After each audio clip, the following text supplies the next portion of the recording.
Good morning, Tuesday man. George Page coming to you live on YouTube. Where last night was a UFC on ESPN. It was the main event was Curtis Blades versus Volkov, the Russian dude, and that fight was just an ass whooping. I mean, it's after a while people just stopped watching that fight. But anyway, on this card was at least four ladies fighting, eight ladies fighting, and it was you had two flyweights, a strawweight fight, and also um the bantamweight division fight, and it was a pretty good fight. I had out of the four fights, only three of them really had my heart in because the other one I didn't care who won or lost that fight. I just didn't have neither of the fighters I really had a dog in the fight for.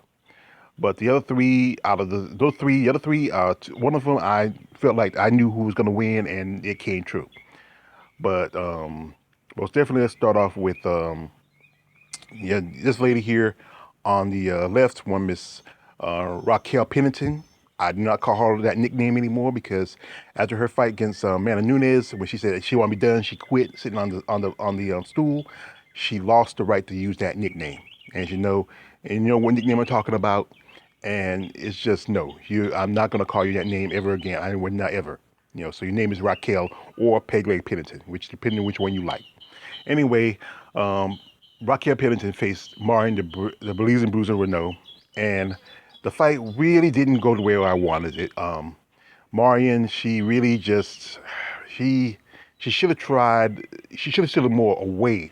Try to like use her distance, use more kicks, attack the leg. We say sweep the leg. Do like like when the master told Johnny, sweep the leg, no mercy. And she should have kept her distance and attacked that leg. That leg is still not 100%.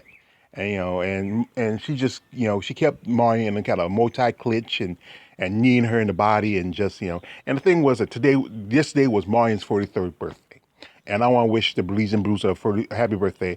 I might do a video later, a birthday wish to her because I'm a fan of we see Combat Sports. We're a fan of Marion. She's a great fighter.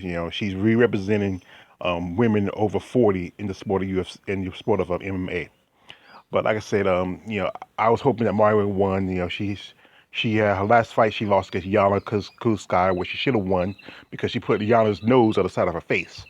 And and Marion just don't have a great record when it comes down to these judges. There's been fights where she should have won, but the judges felt like she didn't. So, but truthfully, Rocky did. No, I'm sorry. It's a Freudian slip. Raquel did win that fight unanimously. So I think Mary should think about maybe fighting maybe one more or two more fights and then just go ahead and I hate to say it, pack it in. But you know what? She's still a great fighter, and she's still she can still kick butt better than most women half her age. Like I said, this fight was hers to win, but it's just that Rocky was just a stronger opponent, and she just pulled it out. Anyway, right here is beside her is um I'm sorry, Raquel's. I'm sorry. Sometimes I have a little Freudian slippery now and there, but I remember what I said. But Raquel's better half, Tisha Tiny Tornado Torres, and she faced the Brianna the Bull Van Buren. And Brianna, we are very big fan of Brianna. She's a young fighter. She remember it was last year when she won the Victor Phoenix Series, where she won the strawweight title, and she's strong. She made her debut and won her first UFC fight some time ago, but then she's been out because of an injury. And I had my hopes up for Brianna because she was young, strong. Tisha was on a four-fight losing streak because she had her ass handed to by you know uh, Joanna Jacek, Jessica Andrade, and Wale Zhang. And I forgot who else beat her. Whoever else I forgot, but the three all are former champions, and she got beaten. And also her Rose that beat her, in the when they first made their debut, because you remember Tisha was one of the original fighters that was part of the tough that was the Ultimate Fighter when they created the women's strawweight division, along with Claudia, along with Carla, Rose, Fleece Herrick, and Angela Hill, many other fighters that started out. And Tisha really came in. She looked, look at her. She's very fit. Like I said, I like little tiny little women, and especially I love built women. She has a great body. Her body was, she came in great shape, and Brianna was in good shape too, but just wasn't ready for, Tisha's just coming in like a tornado. And it seemed like the bull got swept up by the tornado. I mean, Tisha was just striking, throwing kicks, shots. I mean, and just that Brianna just seemed like she was unpaired. But the thing is that Brianna's still young, and I think she got snatched up a little too early from Invicta. She should at least defended her title maybe a couple of times before she got picked up. But if we said before on CS College Sports, when you get an opportunity to come to a place like UFC where the money's at, you go where the money's at, and that's just how it is. But Brianna needs to still go back to the drawing board, fix a few things, tweak a few little things, work on her strength, work on her striking, and I think the next opponent she have they're gonna feel sorry. They're not gonna be, they're not gonna have the best of luck. But anyway, the next person here is Jillian the Savage Robinson. Now, I'm not a big fan of Jillian. She's one of the original members of the Ultimate Fighter, which they had the flyweight for the women's division that year, along with her, the lady right beside her. And Jillian, the last time we saw her, she was laying on the mat asleep after Macy Barber put her to sleep with a straight out KO. And Jillian dominated against her opponent, Courtney Casey, who just premiered, was it no more than maybe a few weeks ago, as a as a flyweight. Courtney Casey used to be fighting in 115, but she went to fly, and she was getting really hammered in the stand up, but she took her down and just out grappled her. He just wrestled her. Just at one point, Courtney slapped a armbar on it, but she was able to get out of the armbar. That was amazing to get out of the armbar. I mean, it's like you saw that. You heard the story how when coyotes get their paws trapped in a trap in a paw trap in a caught in a trap, and how they have to eat through their own paw to get out of the trap. And in a way, that's what Jillian did. She kind of ate out of the trap to get out of that armbar, and that was the only way she could have done it. And then at the end, she slapped on a chokehold on Courtney. No more maybe about 20 minutes at the end of the third round, and Courtney tapped out. And she got up, and Courtney was like mad in a corner. But you can't put in the corner. That was on you.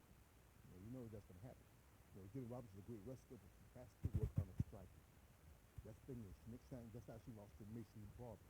Macy Barber's a great striker, and Macy didn't let her tip it to the ground. And that's when, if she gets an opponent that's superior opponent on striking, she'll have a chance. But if she gets him on the ground, she's good. But she needs to work on the striking. Now, the next person right here, she's not the favorite person in the world. Like her fight, I did not have a dog in it. I did not have a betting on it. I didn't care who won or lost that fight because I'm not neither fan of her or her opponent, Two Broke Knees Montefiore. As you know, they call her Lucky, but you know what I call her. People say they don't want to. Fuck it. This is my channel. I want to say Meth Head Murphy. Yes, she's a bring her pass. Fuck that. She knows she's a drug dealer. She knows she's a drug user. She knows what was her drug of choice. So, I'm going to say what I'm going to say. I'm not a fan of her. I don't like her. Ever since when she did the Ultimate Fighter that year with Jillian and how she was and how and then stuff she said about Eddie Alvarez. But that was on you. You were the one with it. You were a sore ass. But anyway, Lauren Murphy dominated with her striking against Roxy Modafferi, and she never let Roxy take it to the ground. And that was the way how, that's how Roxy won her fight against Jillian against Macy Barber, by taking Macy to the ground and just dominating. But, she kept it standing, she kept it striking. You know, it just was, oh, it was just, it was just a clinic that, Lauren put on Roxy. But here's the thing, was it? Roxy had opportunity to step up and probably maybe be a next contender for the 125 title against Valentina. But instead, she thought she'd take a chump change fight to miss out some big money. Now she beat uh, uh, Antonina last year. Was it year for last year? Yeah, year for last.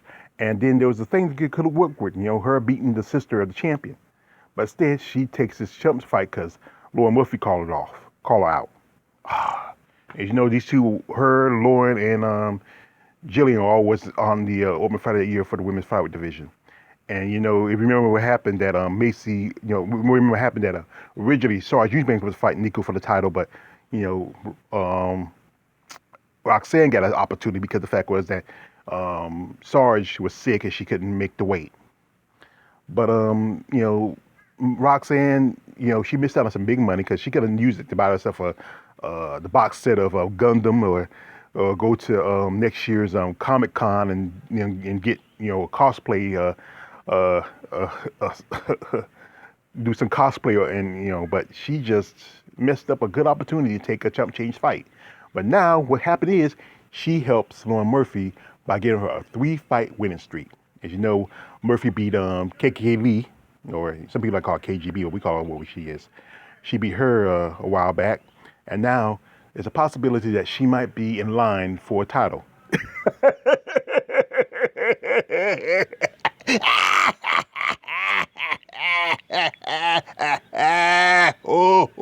No.